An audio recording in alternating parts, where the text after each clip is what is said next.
संत गजानन महाराज की जीवनी सुनाने से पहले एक बात आपके हृदय तक पहुंचाना चाहता हूं कि संत जो चाहते हैं वो होकर ही रहता है। शिवाजी महाराज जिन्होंने हिंदुओं के लिए अपना जीवन न्यौछावर कर दिया, जिन्होंने हिंदुओं की रक्षा के लिए दुष्ट यवनों से खूब लड़ाई की, एक बार उनके प्राण ही जाने वाले थे। संत तुकाराम महाराज की कृपा से विट्ठल पांडुरंग जो पंढरपुर के थे, उन्होंने शिवाजी महाराज की दुष्ट यवनों से जान बचाई। जो हिंदुओं के रक्षक होते हैं, ऐसे भगवान श्रीहरि से मैं प्रार्थना करना चाहता हूं कि इस समय जिस तरह तुम शिवाजी महाराज से हिंदुओं की रक्षा कराई थी, उसी तरह बांग्लादेश में जो हिंदुओं पे संकट आया है, जो विपत्ति आई है, जो बेसहारा महसूस करने लगे हैं, हे श्रीहरि, हे संत शिरोमणि महाराज तुकाराम महाराज, मेरी बातों को आप अगर सुन रहे होंगे तो बांग्लादेश में अविलंब रक्षा कराइए और उन्हें अविलंब सहायतार्थ होकर किसी न किसी रूप में उनकी मदद कीजिए। बोलिए संत गजानन महाराज की जय। संतों के द्वार से कभी कोई खाली वापस नहीं होता। मैं सभी श्रोता भक्तों से निवेदन करता हूं कि इस समय प्रार्थना की जरूरत है। प्रार्थना में बहुत बड़ी ताकत होती है। जब भगवान सहायभूत हो जाते हैं तो रक्षा अवश्य होती है। मैं 8वां अध्याय प्रारंभ कर रहा हूं गजानन महाराज की जीवनी का। ये 8वां मणि आप प्राप्त कर रहे हैं। इस मणि को अपने हृदय में पुरोइए। बोलिए संत गजानन महाराज की जय। दासगणों महाराज लिखते हैं, श्री गणेशाय नमः। हे वसुदेव देवकी नंदन, हे गोप गोपी मनरंजन, हे दुष्ट दानव मर्दन, श्री हरि मुझ पर प्रसन्न हो जाए। आपकी कृपा हो जाने के लिए आध्यात्मिक साधन, कर्मयोग, पराभक्ति आदि करने में मैं अयोग्य हूं। अगर ज्ञान योग से ज्ञान हासिल करूं तो सब शास्त्र संस्कृत में है और संस्कृत मुझे नहीं आती, क्योंकि मैं मति मंद जो ठहरा। खिले हुए कमल में जो मकरंद रहता है उसे मेंढक कैसे पा सकता है? यह तो कीड़ों मकोड़ों पर संतुष्ट रहता है। लोगों को अन्न दान करके पुण्य पा जाऊं तो मैं दरिद्र होने से धनहीन हूं। बगैर धन से आदमी अपनी मुरादें कभी पूरी नहीं कर सकता। तीर्थ यात्रा करके पुण्य हासिल करने की तमन्ना रखूं तो मैं गलित गात्र हो गया हूं और साथ ही साथ अंधत्व का भी शिकार बन बैठा हूं। हे चक्रपाणी, मैं चारों ओर से विपत्ति में फंस गया हूं। धनहीन की सारी मुरादें जैसी की तैसी रह जाती है। ये सारी बातें लौकिक दृष्टि से सच महसूस होती है, फिर भी जब आपके कृपा आशीर्वाद मिल जाते हैं तो सारी कठिनाइयां, सारी विपत्तियां यूं ही भाग जाती है। आपकी कृपा महिमा कुछ ऐसी ही है। बादल से बरसे हुए पानी के दाम नहीं देने पड़ते। अगर बादलों ने चाहा तो नदियां, नाले, कुएं सब पानी से भर जाते हैं। इतना ही नहीं, प्रस्तर में भी पानी आ जाता है। ऐसे आप कृपा के सागर हैं। भूखा प्यासा यह दासगणों आपकी ओर टकटकी लगाए बैठा है। भगवान कृपा करके मुंह में कम से कम एक कौर डाल दीजिएगा। एक कौर से संतुष्ट हो जाऊंगा, जिससे मुझे सब कुछ मिल जाएगा। क्योंकि अगर अमृत का एक घूंट मिल जाए तो भवबंधन से मुक्ति मिलेगी। अस्तु, पिछले अध्याय में सेगांव में देशमुख और पाटिल के अंतरस्थ झगड़े चल रहे थे। यह बात पाठक ने सुनी। जहां तहां इस तरह के झगड़े हुआ करते थे, तहां तहां दोनों दल का सुख चैन हराम हो जाता है। क्षय रोग शरीर को तो आपसी झगड़ा समाज को यम सदन की तरफ ले जाता है। ऊपर के प्रयत्न कामयाब नहीं हो पाते। खंडू पाटिल ने मन्या महार को कुछ काम करने के लिए कहा, लेकिन उसने इनकार कर दिया। पाटिल गांव का अधिकारी था, उसे सभी लोगों से काम पड़ता था। मन्या महार ने जब काम करने से इनकार कर दिया, तब तेज स्वभाव का खंडू पाटिल आग बबूला हो गया। मन्या महार तो देशमुख दल का था, जो पाटिल का काम करना नहीं चाहता था। पाटिल उसे बोला कि तेरी यह हरकत अच्छी नहीं है। गांव के लोगों को बड़ों को आंख नहीं दिखानी चाहिए। सवाल जवाब करने का अधिकार पाटिल और देशमुख दल का है, ना कि तुझ जैसे नकटे का। फिर भी वह महार सुने तब ना, बल्कि यह पाटिल की दिल्लगी उड़ाने लगा और उसका यह बर्ताव पाटिल से बर्दाश्त नहीं हुआ। झगड़े का कारण मामूली था। अकोला तहसील कचहरी ले जाने के लिए कुछ कागज पत्र पाटिल महार को देना चाहता था। उस पर महार बोला कि मुझसे यह काम नहीं होगा, मैं देशमुख दल का आदमी हूँ, देशमुख से जुड़ा हुआ हूँ, तुमको मुझसे काम लेने का कोई अधिकार नहीं है। जो कुछ भी हो, मैं आज यह काम हरगिज नहीं करूँगा।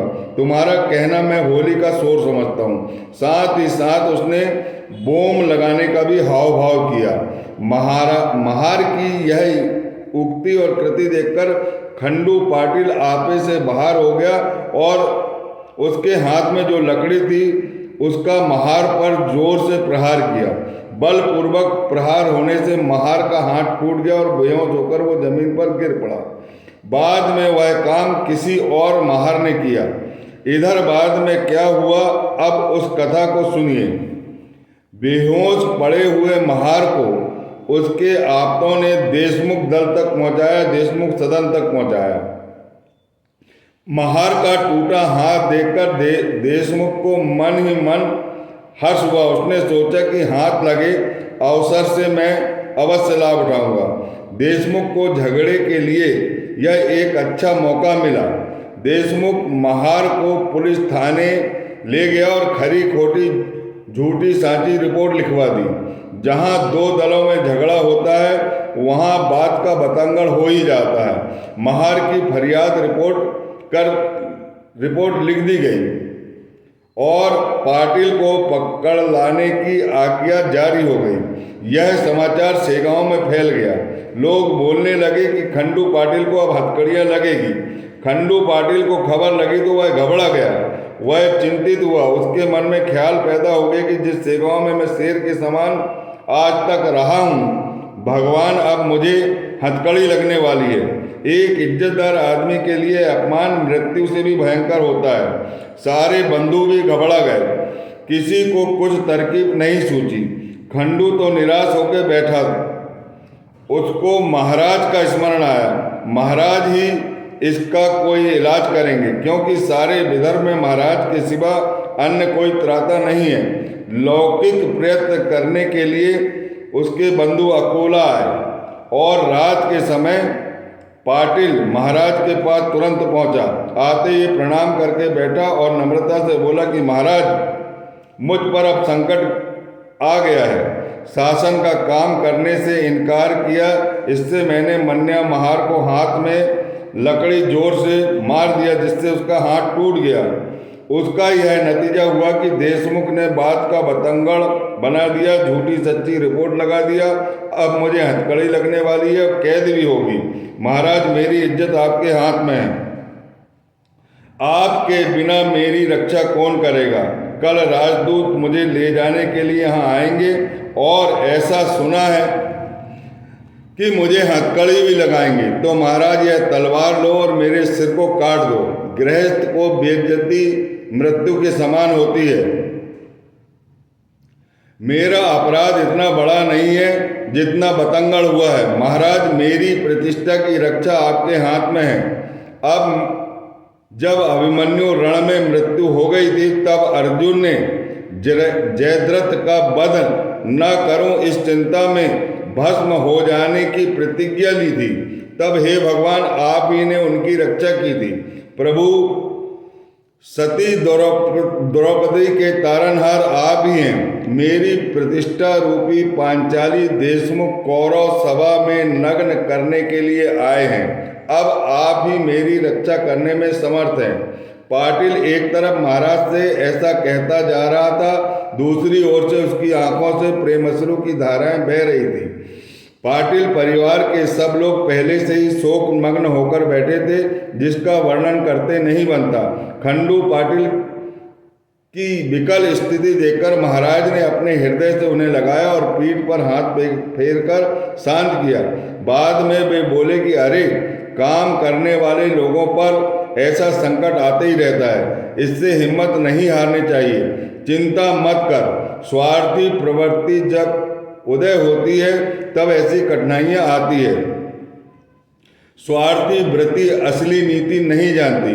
पाटिल और देशमुख एक ही जात के और अच्छे संपन्न होने पर भी आपसी बैर के कारण एक दूसरे का नुकसान करने में तैयार रहते हैं, जो अनिष्ट है।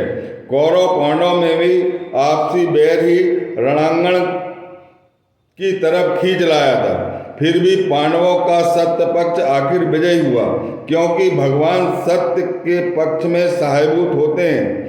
असत्य पक्षी कौरवों का भगवान ने नाश किया। इतना कहकर महाराज पाटिल से बोले कि तुम अब जाओ, निश्चिंत रहो, तुम्हें हथकड़ियां नहीं लगेगी। देशमुख चाहे कितना ही प्रयत्न कर ले, आखिर वही बात सच निकली। पाटिल निर्दोष साबित हो गया और उन पर कोई कार्रवाई नहीं निकली। संत के मुख से निकला हुआ वचन कभी मिथ्या नहीं होता। इस घटना के बाद पाटिल परिवार महाराज की दिल और जान से सेवा करने लगे। सच है, अमृत का सेवन कौन नहीं करेगा। खंडू पाटिल आग्रह करके महाराज को अपने घर ले आए। महाराज पाटिल सदन में थे, तब 10-5 तेलंगी ब्राह्मण एकाएक आ पधारे। ब्राह्मण वेद पाठी थे, वे विद्वान थे, फिर भी उनके मन में धन प्राप्ति का मोह था। कुछ धन लाभ होगा, यह तमन्ना लेकर वे पाटिल के घर पहुंचे। उस वक्त कंबल ओढ़कर महाराज सोए थे। उन्हें जगाने के लिए वे ब्राह्मण जोर जोर से वेद मंत्र पढ़ने लगे। स्वर सहित जटा मंत्र बोलते थे। मंत्र बोलने में उनसे कुछ गलती हो गई, उन्होंने सुधारी नहीं। तब महाराज आसन पर उठ बैठे और वैदिक ब्राह्मणों से बोले कि आप वैदिक क्यों बने। मंत्र गलत कहकर वेद विद्या को हानि पहुंचाने का काम न करो। पेट पालने के लिए वेद विद्या का अवलंबन न करो। यह विद्या मोक्ष प्रदान करने वाली महान विद्या है। आपने जो माथे पे साल लगाई है, उसकी तो कम से कम इज्जत रखो। फिर महाराज बोले कि अब मैं जैसा बोलता हूँ वैसा बोलो। कहते वक्त सही उच्चारण और स्वर की तरफ ध्यान दो। स्वांग रचाकर भोले वाले भक्तों को भ्रांत न करो। जो ऋचा ब्राह्मणों से सुनाई जा रही थी, उसी को लेकर महाराज ने बिना रुकावट के गाना शुरू कर दिया। उसमें कुछ भी भूल नहीं हुई और साथ ही साथ वाणी शुद्ध और उच्चारण साफ सुथरे निकले, मानो साक्षात मूर्ति मंत्र वशिष्ठ वेद मंत्र गा रहे हैं। जब महाराज वेद रचाएं सुना रहे थे, उनके उच्चारण की शुद्धता और विलक्षण स्मरण शक्ति देखकर तेलंगी ब्राह्मण अवाक रह गए और अधोमुख बैठ गए। उन्होंने महाराज की तरफ देखने की हिम्मत नहीं हुई। सच ही है, जब सूरज का उदय होता है तब दीपों की जयकार कौन करेगा। उनकी तो जरूरत तब पड़ती जब अंधेरा छा जाता है। विप्र मन में सोचने लगे कि हम इन्हें पागल समझते थे, ये ठहरे महाज्ञानी। 4 वेद इन्हें कंठस्थ मालूम होते हैं, क्योंकि ये गणपति अवतार हैं, साक्षात गणेश है। मानो ये विधाता मालूम पड़ते हैं, इसमें कोई संदेह नहीं है। ऐसा जान पड़ता है ये ब्राह्मण जात के होंगे, परम वंश हो जाने से बंधन रहित हुए हैं, मानो जीवन मुक्त सिद्ध योगी। हमारा पिछला कर्म कुछ अच्छा था, इसीलिए उनके दर्शन करने का सौभाग्य हमें प्राप्त हुआ है। इन्हें वामदेव कहने से ही इनका यथोचित गौरव होगा अस्तु महाराज ने खंडू पाटिल से ब्राह्मणों का यथोचित स्वागत करा के उन्हें 1-1 रुपया दक्षिणा में दिलवाया। संतुष्ट होकर ब्राह्मणों ने अन्य जगह के लिए प्रस्थान किया। महाराज भी गांव की झंझट से तंग आ गए थे।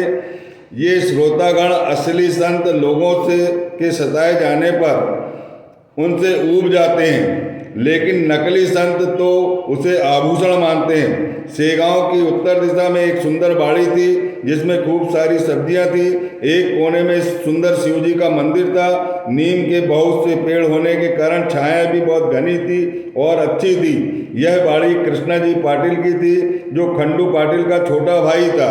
एक दिन इस बाड़ी में महाराज आए और उसी नीम की छाया में शिव मंदिर के चबूतरे पर बैठ गए। महाराज कृष्णा जी से बोले, मेरी इच्छा है कि इस नीलकंठ के मंदिर में ही मैं कुछ दिन बिताऊं। यह भोलानाथ, कर्पूर, गौरम, नीलकंठ, पार्वती वर सब देवों का राज राजेश्वर है। वे तुम्हारी बाड़ी में रम गए हैं, इसीलिए मैंने तय किया है कि मैं कुछ दिन यहीं विश्राम करूं।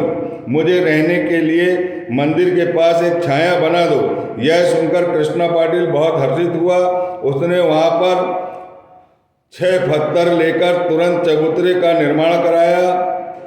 महाराज वहां रहने गए, इसीलिए वह बाड़ी एक क्षेत्र बन गई। जहां राजा रहता है वहीं उसकी राजनगरी हुआ करती है। महाराज के साथ सेवा करने के लिए भास्कर पाटिल भी था और दूसरा तुकाराम कोकटिया था। खाने पीने का बंदोबस्त कृष्णा जी पाटिल करते थे। महाराज खाना खाने के बाद वह प्रसाद लिया करता था। अस्तु एक दिन चमत्कार हो गया। इसी बाड़ी में एक दिन घूमते घूमते 10-20 गोसाई आकर ठहरे और महाराज के बारे में वे पहले सुन चुके थे, इसीलिए उन्होंने वहां अपना अड्डा बनाया। गोसाई कृष्णा जी से बोले कि हम लोग तीर्थाटन में निकले हैं। भागीरथी का जल लेकर हम रामेश्वर जा रहे हैं। गंगोत्री, यमुनोत्री, केदार, हिंगलाज, गिरनार, डाकोरा आदि पवित्र क्षेत्र हमने पैदल जाकर देखे हैं। हमारे ब्रह्मगिरी गोसाई जो गुरुजी हैं हम उनके शिष्य हैं। गुरुदेव भी हमारे साथ में हैं। महासाधु ब्रह्मगिरी जी की ऐसी महिमा है कि उन्होंने स्वयं भगवान को अपना गुलाम बना लिया है। ऐसे पहुँचे हुए साधु तुम्हारे भाग से तुम्हारे गांव में आए हैं, तो हमें हलवा पूरी खिलाओ और भोजन देकर पुण्य करो। हाँ, थोड़ा बहुत गांजा हम लोग पीते हैं, उसे भी लाकर दो। हम 3 दिन यहाँ रहेंगे और चौथे दिन चले जाएंगे।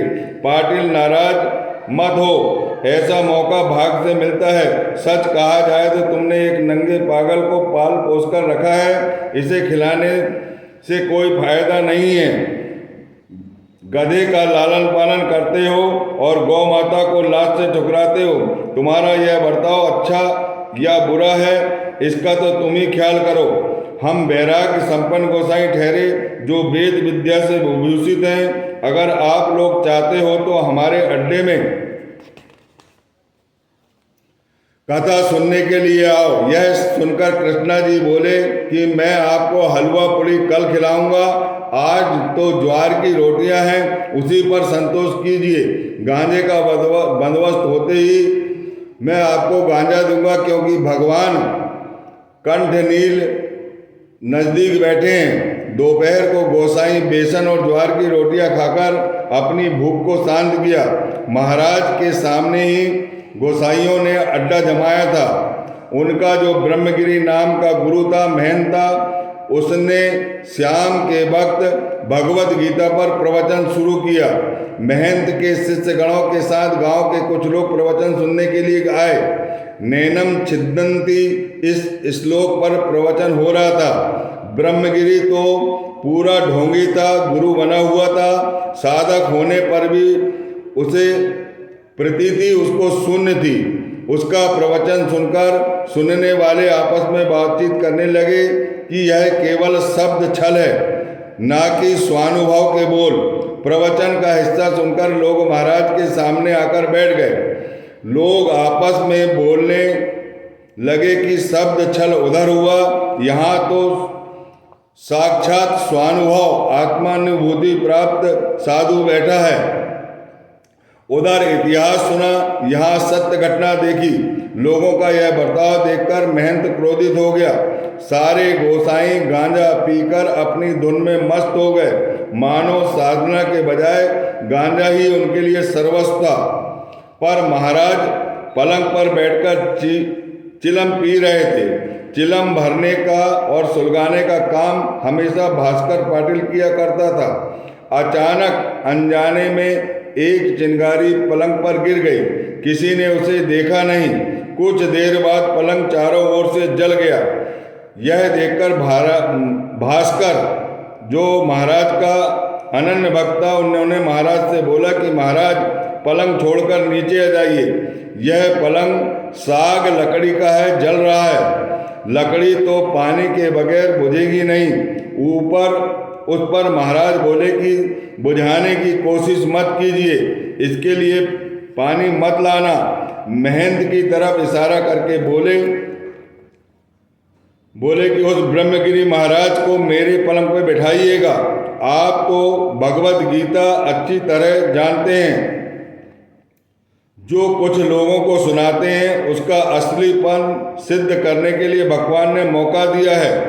ब्रह्म को अग्नि नहीं जलाता, लोगों को सिद्ध करके दिखाओ। नैनम छिदन्ति, इस श्लोक पर आपने 1 घंटा प्रवचन दिया, 1 घंटा व्याख्यान किया।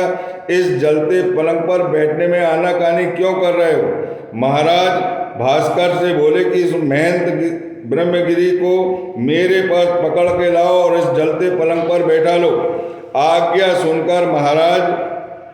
सुनकर भास्कर ने महंत का हाथ पकड़ा और जलते हुए पलंग की तरफ ले जाने लगा। भास्कर शक्तिशाली था, उसका शरीर मजबूत था, एक सच्चा किसान था और गजानन महाराज के साथ आकर गजानन महाराज की भक्ति करता था। उसको ताकत ज़्यादा थी। वह महंत उसे मच्छर जैसा लगने लगा। महंत ने देखा कि चारों ओर से पलक धूं धूं करके जल रहा है और बीच में महाराज स्थिर आसन लगाकर निज आनंद में बैठे हैं। श्री व्यास जी ने पुराण में लिखा है कि कयाधुसुत प्रहलाद को जलते तेल में बिठाया था। पुराण में लिखी हुई बात गजानन महाराज ने कृष्णा जी की बाड़ी में प्रत्यक्ष लोगों को दिखाई और डरा हुआ ब्रह्मगिरी भास्कर से बोला कि मैं जलते पलंग पर मुझे मत ले जाओ। मैं महाराज की महिमा नहीं जानता था, इसीलिए महाराज की बातों को मैंने अनसुनी करके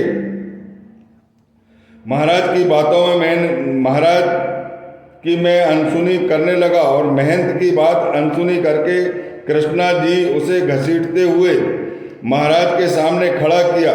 नैनम दहती पावक है, यह सच करके दिखाओ। ऐसा जब महाराज ने महंत से बोले तब वह बहुत घबराया और ब्रह्मगिरी दबी जबान से डरते डरते बोला कि मैं स्वार्थी संत हूँ।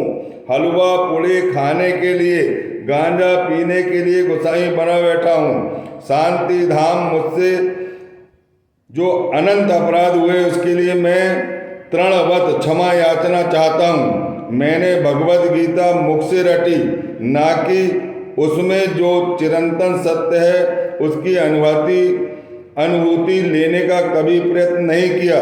मैंने आपको पागल समझा। यह सब आपका अधिकार मैंने प्रत्यक्ष देख लिया और जान लिया। आज मुझे पछतावा हो रहा है। मैं दांतों में तृण पकड़कर आपसे क्षमा याचना करता हूँ। शरण आए हुए को हे प्रभु अभय दीजिएगा। सेगांव के लोगों ने महाराज से प्रार्थना की कि हे महाराज, अग्नि से आपको डर नहीं है, हमें डर लगता है, इसीलिए पलंग से आप नीचे आ जाइए। गोसाई तो शर्मिंदा होकर नीचे मुख करके बैठा था। लोगों की प्रार्थना सुनकर महाराज पलंग से नीचे उतर पड़े और जैसे ही उतरे तो पलंग टूट गया और आगे भी एक पल में बुझ गई। उसका शेष भाग जो जल रहा था उसे भी बुझा दिया। ब्रह्मगिरी महाराज के आगे नतमस्तक हुआ। उसका अहंकार चूर चूर हुआ। गंगा जल का स्पर्श होते हुए मैल कहाँ टिकेगा। मध्य रात्रि के एकांत में महाराज ने ब्रह्मगिरी को उपदेश दिया, आज से लोगों को ठगना बंद करो और शरीर में जो राख लगाते हैं उसे उपाधि से दूर रहना चाहिए। बिना अनुभव लिए निरर्थक बात किसी से नहीं करना चाहिए। आजकल शब्द पांडित्य की चल रही है, इससे हमारी संस्कृति का पतन हो रहा है। गोसाई मच्छिंदर, जालंधर, गोरख, गहनीनाथ, ज्ञानेश्वर महाराज की महिमा कौन जान सकता है। श्री शंकराचार्य तो स्वानुभव के यति माने जाते हैं। प्रपंच करके एक नाथ जी ने ब्रह्म स्थिति का साक्षात अनुभव लिया है। समर्थ रामदास स्वामी तो ब्रह्मचारी रहकर ब्रह्म साक्षात्कारी हो गए। ऐसे कितने संत महंत इस भूमि पर पैदा हो गए। उनका धवल चरित्र कहाँ तक गाया जाएगा। हलवा पूड़ी खाके इस भूमि पर व्यर्थ ना फिरा करो। कुछ हाथ ना आके जीवन बर्बाद हो जाएगा और नरक भोगना पड़ेगा। महाराज का यह बोध सुनकर ब्रह्मगिरी में सचमुच विरक्तता पैदा हुई और सुबह होते ही किसी शिष्य को साथ में लिए बिना ब्रह्मगिरी अकेले ही निकल गया। यह बात दूसरे दिन वायु वेग से फैल गई। हर कोई वाड़ी में उस जले हुए पलंग को देखने आ रहा था। यह दासगणों विचरित श्री गजानन विजय नाम का ग्रंथ भाविक भक्तों को भावसागर पार करने में सहायभूत हो जाए, यही दासगणों की इच्छा है। शुभम भवतु। श्री हरि हरार्पणमस्तु इति 8वां अध्याय समाप्त। बोलिए समर्थ गजानन महाराज की जय। जो गजानन की जीवनी के इन मणियों को अपने हृदय में पुरोएगा, उसके भाग्य जो है, भाग्य के सूरज का उदय होगा, वहाँ अंधकार नष्ट होगा, अज्ञानता नष्ट होगी और जीवन उनका सुखी हो जाएगा। और सदैव गजानन महाराज जो नर्मदा के लाल गणपति है, वो उस घर में रहकर उनकी रक्षा करेंगे। बोलिए सच्चिदानंद जग प्रतिपालक भक्त प्रतिपालक सेगांव निवासी समर्थ गुरु गजानन महाराज की जय।